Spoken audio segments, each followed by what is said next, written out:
আমরা যখন এই বিচে এসে বসে আছি উদয়পুর, সবাই আমরা এত টাকা খরচ করছি, আমরা বিয়ার কিনছি, মাছ কিনছি, সমস্ত কিছু করছি, এবং তার মধ্যে আমার এক বয়োজ্যেষ্ঠ ঠাকুমা এসেছেন, উনি সাহায্য চাওয়ার জন্য। বাড়িতে কে কে আছে আপনার? বাড়িতে কেউ খেতে দেয় না।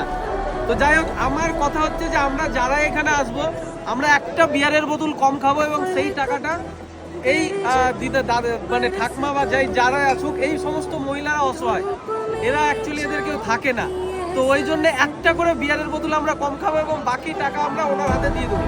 তো প্রত্যেকে যারা এখানে টুরিস্ট আসবেন, এই টাইপের বয়স্ক মহিলা দেখলে একটা বিয়ারের বোতল কম খাবেন এবং টাকা দিয়ে দেবেন। আমরা একটা বিয়ারের বোতল এখানে কম খাবো, ঠিক আছে? 200 টাকা দিয়ে দিলাম। আপনারা প্রত্যেকেই করুন, এটা কোনো না, প্রত্যেকেই করুন। উদয়পুর আসলে এইরকম করে প্রত্যেকটা বয়স্ক মানুষের পাশে দাঁড়ান। Thank you.